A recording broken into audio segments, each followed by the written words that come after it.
syukur Kipati syukur ya. Tetela ayeuna mah andika teh bisa diandelkeun. Kula bungah pisan Ripati.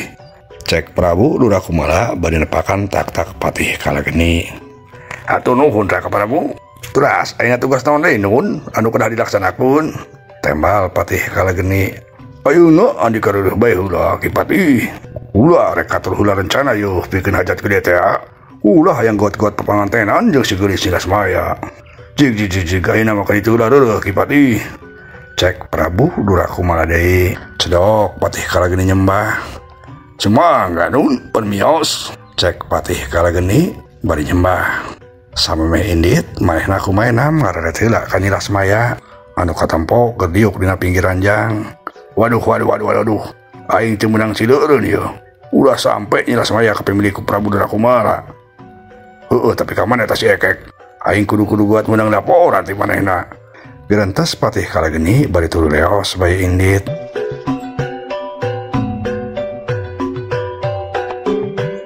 Ari Prabu Durakumalana tuluy malik deui ka Nilasmaya. Pok ngomong, "Ayeuna nyai oge reueuh heula alusna mah nyai. Akang rek ngatur-ngatur heula supaya guat papangantenan nyai." Cek Prabu Durakumala bari neuteup ka Nilasmaya. Ngadenge kitu Nilasmaya meni reuwas. Bari jeung ngabirigi di gongkoh. Tuh teu rek ngabirigidina kumaha ngadenge manehna rek kuat-kuat dikawin ku Raja Siluman teh. Ampun aing mah ampun. Kudu kumaha atuh aing ari geus kieu? Teu sudi najis teh aing kudu kawin jeung Raja Siluman. Bari jeung beungeut lagi oge Tapi aing oge percaya ka Kang Ekek.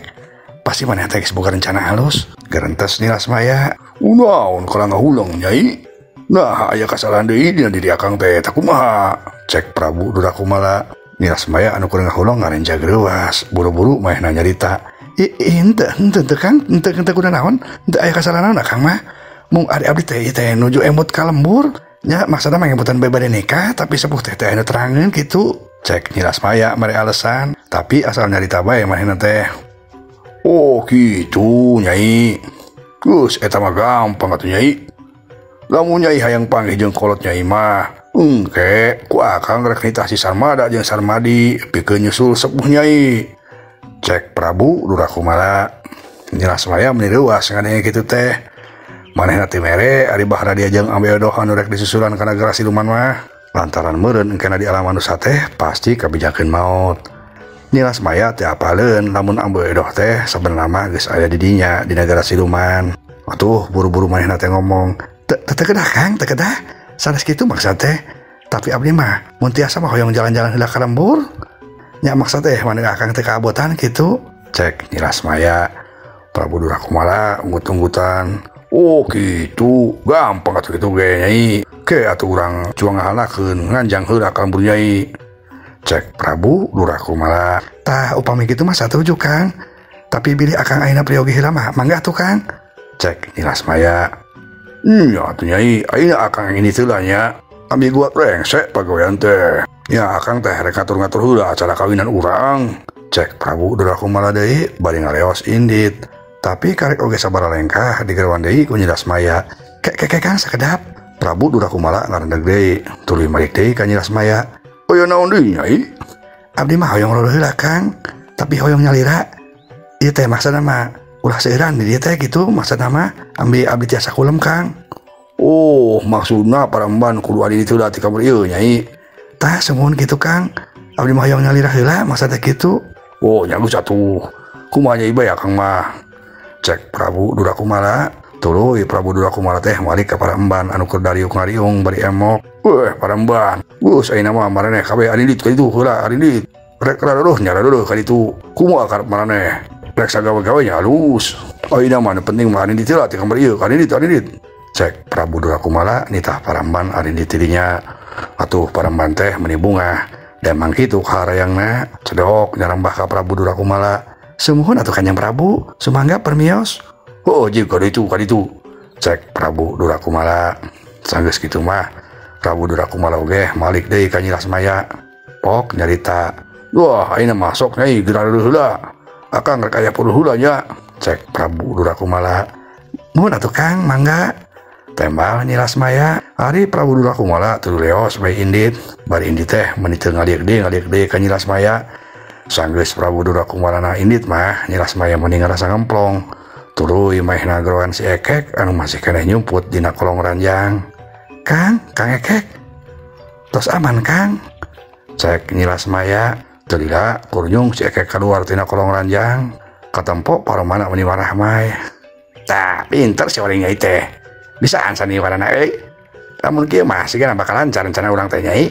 Muhun Kang, tapi ieu teh hate mah gerahan teuing abdi teh Kang. Asa sararieun. Jeung hi amit-amit abdi mah Kang. Wayahna heula nyai. Geus hitung-hitung bagian tina perjuangan bae eta mah.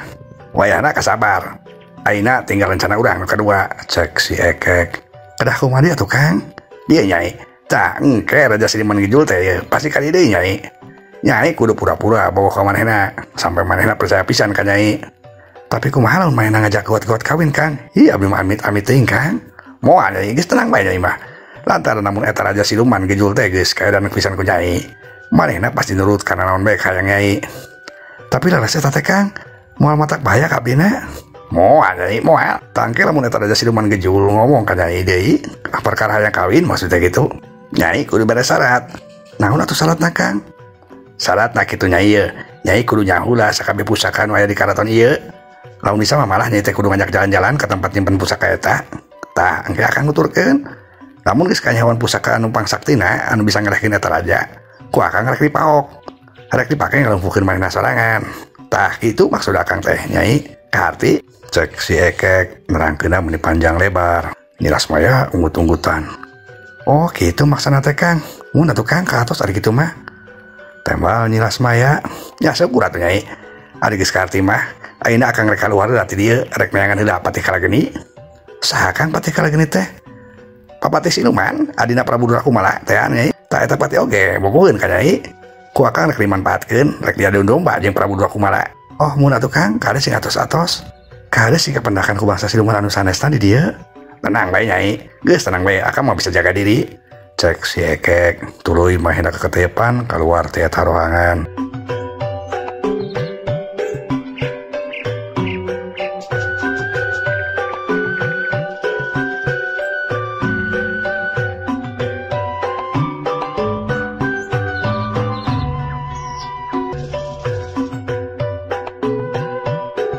Hapunten sate acana dongeng dilajengkeun sapertos biasa pribados bade kintun-kintun heula salam kana tos komen dina acara dongeng Sunda gara-gara salah wadal bagian ke-42.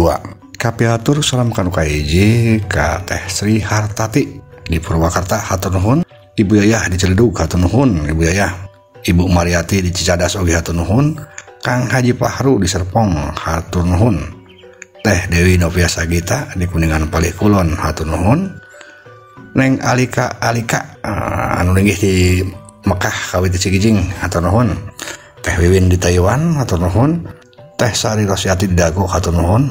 Kang Laksono Hendro di Cikutra hatur nuhun. Aki Kuncen Kang Arif Inaura teh sareng Nyai Kuncena Teh Nia Kurniasih teh di Cilawu hatur nuhun. DJB Channel hatur nuhun. Neng Heni di Lembang Bandung alias Hensu Mayang Sunda teh hatur nuhun. Teh Eni Suhaini di Batam hatur nuhun. Ibu Dokter Yulinda Belia di Tasikmalaya oge hatur nuhun. Mami Ayu di Kuningan Palih Kulon hatur nuhun. Teh Linda Imut di Bandung hatur nuhun. Teh Tami Maliha oge teu ka Kantun hatur nuhun di Ciamis ya. Kang Prabu Arjuna di Banjar hatur nuhun. Kang Setia Budi di Bandung hatur nuhun. Kang Gugun Gunawan oge hatur nuhun. Kang Eka Bang Kamajaya di Balai Endah Bandung hatur nuhun. Kang Eki Ginanjar di Bandung hatur nuhun. Teh Luna Irma Rusdianti anu linggih di Singapura kawit Bandung hatur nuhun. Mamahna Andri di Dukar Dubai kawit Karawang hatur nuhun. Teh Aah Taylor di Cimindi Kuningan hatur nuhun. Kitu di Kang Angga Akmal hatur nuhun. Teh Eti Nurhayati di Taiwan hatur nuhun. Mang Hair Manglid hatur nuhun. Mang Goler oge teh hilap hatur nuhun. Rain Hujan Channel di Majalengka hatur nuhun. Bagus Budianto hatur nuhun. Gurnita Harisbaya di Cikampek hatur nuhun. Kang Ruslan Channel hatur nuhun.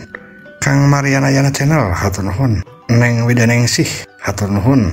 Andri Li hatur nuhun di mana kawit Andri Li ti Andrian Li di Taiwan hatur nuhun. Kang Yusuf Grendi ka mana bae hatur nuhun Kang Yusuf. Sareng Kang Iwang Maulana mudah-mudahan sadayana dina ginanjar kawilujengan mangga dongeng urang lajengkeun deui.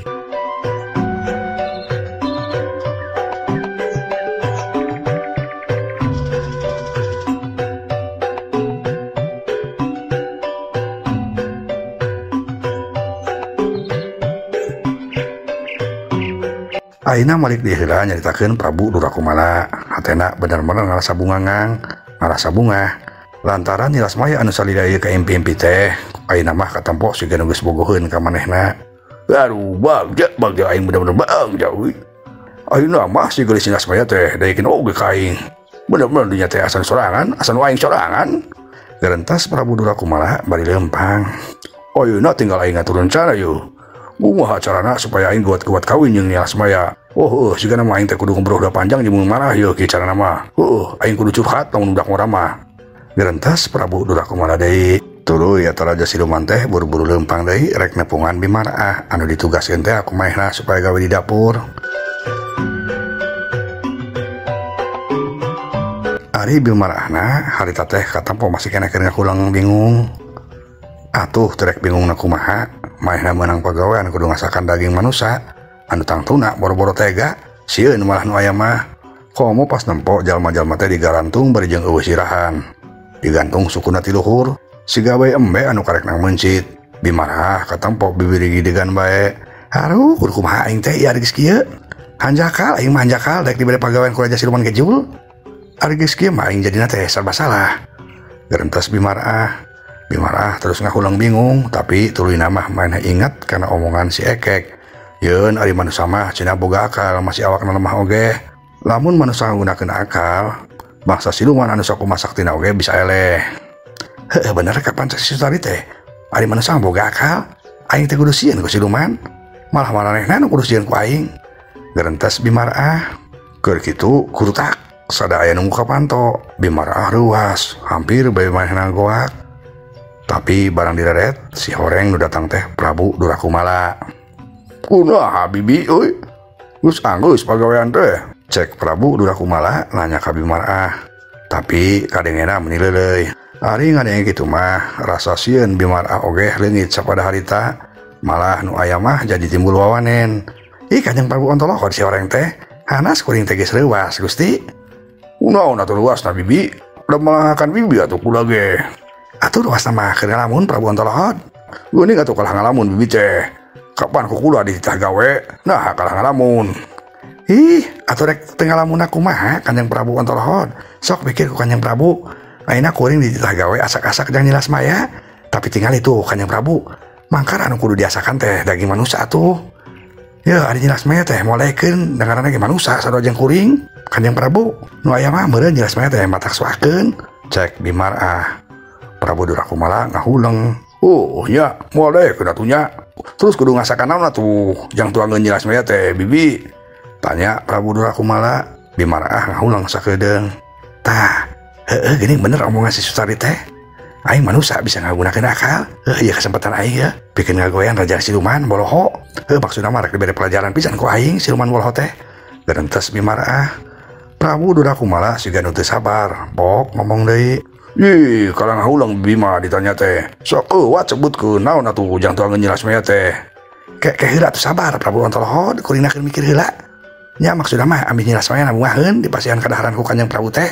Lamun meh nabungaheun pasti leuwih bogohun ka Kanjeng Prabu teh atuh. Cek Bimaraah. Iya atuh sok, bener kudu kitu. Tapi mikirna ulah ligat teuing bibi. Cek Prabu Durakumala deui. Bimaraah katampo keneh ngahulang, tapi teu lila kituna teh. Pok maehna ngomong deui. Kieu Kanjeng Prabu Ontolohod ya kieu carana ya. Ari nilas maya teh kapan bangsa manusia cek kuring oge sarua jeung kuring. Jadi kadaharan oge kudu kadaharan bangsa manusia. Naon atuh kadaharan bangsa manusia teh? Da kula mah teu apal. Rek apal kumaha atuh ari Kanjeng Prabu pan di dieu mah teu aya. Aya oge di alam manusia, tapi geus kieu bae. Ayeuna mah Kanjeng Prabu teh pangmilariankeun bae beas sayuran. Sabrang kaloba, bawang, uyah, mecin. Lamun bisa mah daging hayam, daging embe. Keun engke ku kuring nu ngasakan mah di dieu. Oh kitu, gampang atuh. Ayeuna kula rek merentahkeun heula si Sarmala jeung Sarmadi supaya indit ka alam manusia. Neangan kadaharan anu kos kitu. Ari satedina mah kula teh yeuh hayang ngobrol heula jeung bibi. Maksudna mah rek curhat lamun budak ngora mah. Tapi geus lah bisi nyilas maena lapareun. Geus gampang ngobrol mah. Bisa engke deui bibi. Ayeuna kula rek marentah heula si Sarmada jeung Sarmadi. Cek Prabu Durakumala bari tuluy rek ngaleos indit. Tapi digerawan deui ku Bimaraah. Kekesa kenapa tuh Kanjeng Prabu? Prabu Durakumala ngarendeg deui. Tuluy malik ka Bimaraah. Aya naon deui atuh bibi? Bade nyuhunkeun izin maksana mah Kanjeng Prabu Ontolohod. Minta izin naon atuh? Kuring teh hoyong jalan-jalan heula ningalian ka andi dieu pamili widian mah Kanjeng Prabu. Oh kitu, atuh jika ditu dijinan ku kula. Hatur nuhun pisan Kanjeng Prabu. Cek Bimar meni bunga. Ari Prabu Durakumalana tuluy bae ngaleos indit. Sanggeus kitu mah Bimar oge sarua indit. Cag urang tunda heula.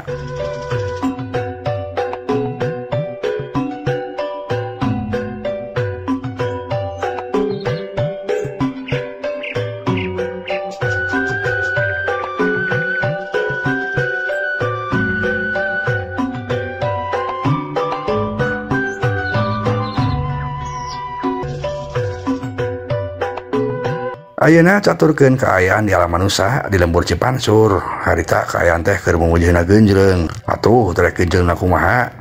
Lantaran dina sapeuting harita geus aya 2 urang anu maot. Nyaeta Palebe teh jeung Ambu Edoh. Bari jeung maotna teh kasaksian ku Mbah Radia, Pak RT jeung rubiahna. Kanyawan ku kabehan Palebe jeung Ambu Edoh teh dibawa ku siluman. Ngan kaayaan kitu teh jadi untung pikeun Mbah Radia mah. Ayeuna jalma-jalma teh teu caruriga deui ka Mbah Radia lamun Mbah Radia teh munjung. Da cenah lamun heueuh Mbah Radia munjung mah naha Ambu Edoh oge kudu disebakeun. Harita di Imah Palebe teh nya tempat kajadian Rajapati teh katempo jalma-jalma teh geus ngagimbung, malah tua kampung jeung kulisi oge geus araya. Ayeuna kudu kumaha pilakuan urang Pak RT? Geuning loba pisan atuh warga urang teh anu mau teu wajar. Cek kulisi kadenge mimiti cumarita. Tuh ingat tuh, kuring oge jadi bingung kieu carana mah Pak Ici. Kumaha euy lamun nempungan deui pakedeus ni bea tuh. Nya maksudna mah minta tulung supaya disareatan. Geus ari jang waragana mah kajian urang papatungan boh naon atuh lain. Tua kampung mere usul. Nya hade kitu oge. Nya lamun kitu mah ayeuna keneh urang ani teh be ka lembur Cibeut euy. Cek Pak RT kabehan 107 tuluy jung kabehanana langtung. Abah oge ilu atuh Pak RT. Kajian lah warga bati abah kabeh. Cek Mbah Radia katempo paromana rada alum. Pak RT jeung sejenna meni bunga tuluy BKB-hana teh arindit. Keur kitu ujug-ujug cungung kadenge aya sora anjing babaung. Sorana melewung mata kukurayeun. Atuh jalma-jalma teh kabeh oge leuwas, bulu pundukna langsung karasa marurinding harudangan. Ngan waktosna seep. Ieu dongeng karangan pribados Kang Abun Burhanuddin. Hapunten kakiranganna mugia katampi kalayan kabingahan. Assalamualaikum warahmatullahi wabarakatuh.